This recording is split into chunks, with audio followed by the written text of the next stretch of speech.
कोकणातील प्रत्येक अपडेट जाणून घेण्यासाठी आजच माझे कोकणच्या सोशल मीडिया प्लॅटफॉर्मला लाईक, फॉलो आणि सबस्क्राईब करा।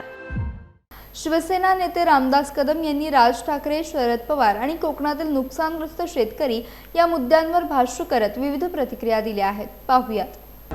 आदरणीय या देशाचे पंतप्रधान मोदी साहेब यांनी देशासमोर एक चांगली भूमिका ठेवलेली आहे। आपल्याला सगळ्यांना कल्पना आहे, अमेरिका इराण हे युद्ध पेटलेलं आहे आणि आपल्या देशामध्ये इंधन नाही आहे।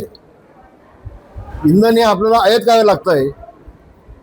कदाचित याची कल्पना राज ठाकरेंना नसावी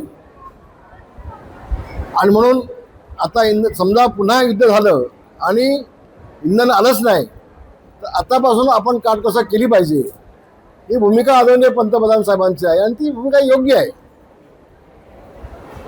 एखादा झोपलेला माणूस असेल तर त्याला जागा करता येतं। आता राज ठाकरे झोपलेले सोंग घेतला असेल तर जागा करता येणार नाही। आदरणीय मोदी साहेबांनी सांगितलंय की 1 वर्ष सोनं खरेदी करू नका, तेलाची बचत करा म्हणून सांगितलंय, अनेक कामं कॉन्फरन्समध्ये करून घ्या म्हणून सांगितलंय, इंधन टाळा, बचत करायला सांगितले त्यांनी। भविष्यामध्ये एखादी गोष्ट होणार असेल तर उद्या अडचण होण्यापेक्षा आज आपण काटकसरीने वागलं पाहिजे, ही भूमिका पंतप्रधान साहेबांची आहे आणि ती स्वागत होत आहे। मला वाटतं स्वदेशीचा नागा त्यांनी पुन्हा एकदा दिलेला आहे। आज बाबू गेनूंची आठवण होते, ज्यांनी परदेशी माल जाळला होता, त्यांच्या आठवण येते पुन्हा। आणि म्हणून आपल्या देशामध्ये ज्या ज्या गोष्टी आहेत, उदाहरणार्थ रासायनिक खत टाळा, आपण सेंद्रिय खत निर्माण केलं पाहिजे, आपण त्याचा वापर केला पाहिजे आणि त्याचा वापर केला तर आपला भाजीपाला, आपली फळं ही परदेशामध्ये जातील, आपलं आर्थिक उत्पन्न वाढेल। म्हणजे चांगले विचार, चांगल्या सूचना मोदी साहेबांनी दिलेल्या आहेत। त्याचं मी शिवसेनेच्या वतीनं, शिवसेनेचा नेता म्हणून मी स्वागत करतो आणि मोदी साहेबांना पूर्णपणे पाठिंबा देतोय। आता पवार साहेब एक मोठी व्यक्ती आहे, त्यांच्यावरती मी बोलणं ठीक आहे, पण विरोधासाठी विरोध करणं चूक आहे ना। पवार साहेबांची उंची खूप मोठी आहे, ते या वयात देखील पुन्हा खासदार होऊन गेले दिल्लीला, त्यांच्यावरती मी काय बोलावं? मोदींच्या या आव्हानानंतर जे आता सरकारमध्ये मंत्री आहेत किंवा नेते आहेत सरकारमधले, ते कशा प्रकारची काटकसरी केलीच पाहिजे। आधी आवश्यक असतील तिथं जाऊया केलीच पाहिजे। जी कामं कॉन्फरन्सवरती होणार आहेत ती केली पाहिजेत तशा पद्धतीनं। शक्य होईल तेवढी उद्या समजा इंधनच बंद झालं 100%, आपण काय करणार आहोत? कारण आपल्या देशामध्ये त्याचं उत्पादन आहे का? नाही। मग याची कल्पना असल्यामुळं आपल्याला आपण आदरणीय मोदी साहेबांनी ज्या सूचना केलेल्या आहेत आपल्याला त्याचं तंतोतंत पालन केलं पाहिजे, असं माझं प्रामाणिक मत आहे। आपल्या गेल्या आठवड्यात सलग 3 दिवस पाऊस झाला आहे, त्याचा तडाखा जिल्ह्यातला दापोली असेल, मंडणगड असेल, राजापूर असेल, यावर बसलेला आहे। मी पुन्हा एकदा हात जोडून माझी आदरणीय मुख्यमंत्री, आदरणीय उपमुख्यमंत्री दोन्ही आणि सगळे मंत्री महोदय, कॅबिनेट, मंत्रिमंडळ, माझी हात जोडून विनंती आहे की पुन्हा एकदा जो 10-15-20% आंबा शिल्लक होता तो देखील कालच्या वादळामध्ये आणि पावसामध्ये सगळा संपून गेला आहे। खऱ्या अर्थानं यावेळेला कोकणाच्या पाठीशी शासन खंबीरपणे उभं राहिलं पाहिजे आणि आर्थिक चांगली मदत कोकणातल्या शेतकऱ्याला केली पाहिजे, असे पुन्हा एकदा मी मुख्यमंत्री आणि सगळ्या मंत्रिमंडळाने माझी मागणी आहे। कोकणातला शेतकरी हा स्वाभिमानी आहे। कोकणातल्या शेतकऱ्यांनी कधी आत्महत्या केलेली नाही, कोकणातल्या शेतकऱ्यांनी कधी शासनासमोर हात पसरला नाही। या अशा संकट काळामध्ये कोकणाच्या शेतकऱ्याच्या पाठीशी खंबीरपणे आर्थिकदृष्ट्या सक्षमपणे उभं राहिलं पाहिजे, अशी पुन्हा एकदा माझी मागणी आहे शासनाकडे। खेड येथे माध्यमांशी संवाद साधताना गृहराज्यमंत्री योगेश कदम यांनी इलेक्ट्रॉनिक वाहनांचा वापर, पंतप्रधान नरेंद्र मोदी यांच्या आव्हानानंतर सोने खरेदी न करण्याचा निर्णय तसेच अनेक मुद्द्यांवर माध्यमांशी संवाद साधला। जागतिक परिस्थिती लक्षात घेऊन देशाने तयारी करणं गरजेचं असल्याचं त्यांनी सांगितलं। पाहुयात काय म्हणाले आहेत योगेश कदम। आमचा नक्कीच प्रयत्न राहील. शेवटी आज मंत्री म्हणून प्रवास देखील आमचा वाढलेला आहे, परंतु आता आम्ही देखील आमच्या घरामध्ये हळूहळू इलेक्ट्रिक व्हेकल्सवरती जास्त जोर देतोय आणि शेवटी इन्फ्रास्ट्रक्चर असलं पाहिजे. त्या इन्फ्रास्ट्रक्चरवरती देखील आम्ही जोर देतोय.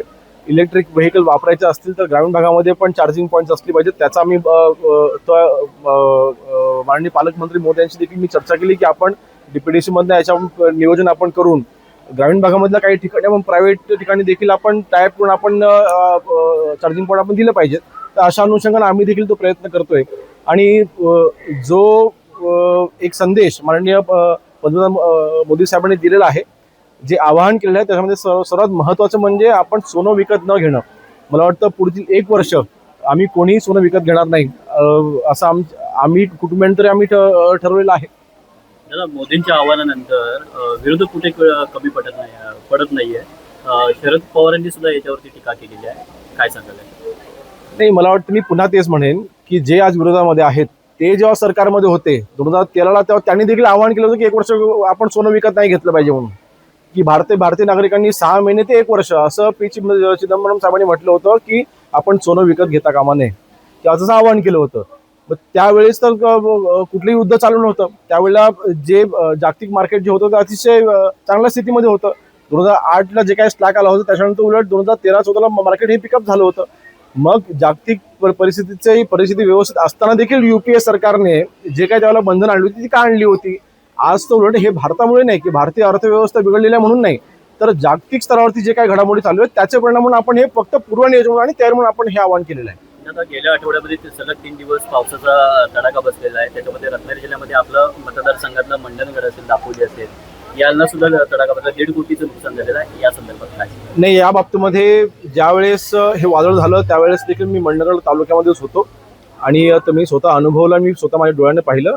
परिणामी मी महसूलच्या संबंधित सगळ्या अधिकाऱ्यांना तत्कालीन आदेश देऊन सगळे पंचनामे पूर्ण करून घ्यायला सांगितलेले आहेत आणि शासन स्तरावर त्याला योग्य ती मदत ही दिली जाईल आणि आमच्या शिवसेना पक्षाकडनं देखील त्यांना योग्य ती मदत ही दिली जाईल. मुंबईच्या ठिकाणी आपल्याला पुन्हा एकदा जबाबदारी दिलेली आहे पक्षाने इलेक्शनच्या याच्यावर, काय सांगाल? शेवटी लहानपणापासून आम्ही वंदनीय बाळासाहेबांच्या विचाराने प्रेरित झालेले आम्ही शिवसैनिकांनी कार्यकर्ते आहोत. आज मंत्रिपदाचा उपयोग हा शिवसेना वाढवण्याकरता झाला पाहिजे. मंत्रिपदाच्या मार्फत शिवसैनिकांना न्याय दिला पाहिजे, ह्या भूमिकेमध्ये आज आम्ही आहोत. आणि त्याच भूमिकेमधनं माननीय एकनाथ शिंदे साहेबांनी जी माझ्यावरती जबाबदारी दिलेली आहे 2 लोकसभेची मुंबईची आणि संपर्क मंत्री म्हणून पालघर आणि ठाणे आहे माझ्याकडे, तर ह्या 4ही ठिकाणी संघटना कशी वाढेल, जिथे संघटना कमकुवत आहे त्या ठिकाणी ताकद कशी वाढेल ह्याकडे आम्ही भर देऊ. नाही, मला वाटतं ह्या संपूर्ण प्रकरणाची सगळी बाजू समजून घेतल्याशिवाय कुठलीही टिप्पणी करणं हे योग्य राहणार नाही असं मला वाटतं. म्हणजे राजसाहेब ठाकरे हे सिनियर लीडर आहेत, त्यांच्यावर मी बोलणं योग्य नाही. परंतु आज शासन म्हणून भारताची आर्थिक परिस्थिती ही 100% मजबूत आहे. अतिशय योग्य दिशेने आपलं सरकार वाटचाल करते, कुठलीही अडचण नाही. शेवटी जागतिक स्तरावरती जी परिस्थिती उद्भवलेली आहे त्या दृष्टीने आपण आपली पूर्वतयारी केली पाहिजे. आपण जर का पाहिलं अशाच पद्धतीने कुठलंही जागतिक युद्ध चालू नसताना किंवा कुठल्याही देशामध्ये तणाव नसताना देखील UPA सरकार 2013ला असताना तत्कालीन फायनान्स मिनिस्टर P. चिदंबरम यांनी देखील 1 वर्ष आपण सोनं विकत घेऊ नये असं आवाहन 2013ला केलं होतं. त्यावेळेबद्दल त्यांचं काय म्हणणं आहे असं माझा त्यांना प्रश्न असेल. म्हणून मला वाटतं फक्त माननीय नरेंद्र मोदी साहेबांनी आवाहन केलं म्हणून त्याच्यावर त्यांच्यावर टीका टिप्पणी करणं किंवा सरकार किंवा आपलं भारत सरकार हे आर्थिक अडचणीमध्ये आहे असा निष्कर्ष लावणं हे अतिशय चुकीचं आहे. आव्हान शेवटी एवढंच आहे की शेवटी आज कुठलंही इंधन असेल आपण योग्यरित्या ते वापरलं पाहिजे, कारण शेवटी भारतावरती हे निर्भर नाही आहे. आज ज्या देशामध्ये तिथे युद्ध चालू आहे त्या युद्धाचा परिणाम म्हणून भारत असू द्यात किंवा भारताच्या आजूबाजूचे असलेले जे देश असू द्यात, या सगळ्यांना याचे परिणाम भोगावे लागत आहेत. किंबहुना ज्या अन्य देशांची जर का आपण परिस्थिती पाहिली त्या देशांपेक्षा अतिशय चांगली परिस्थिती आज भारताची आहे.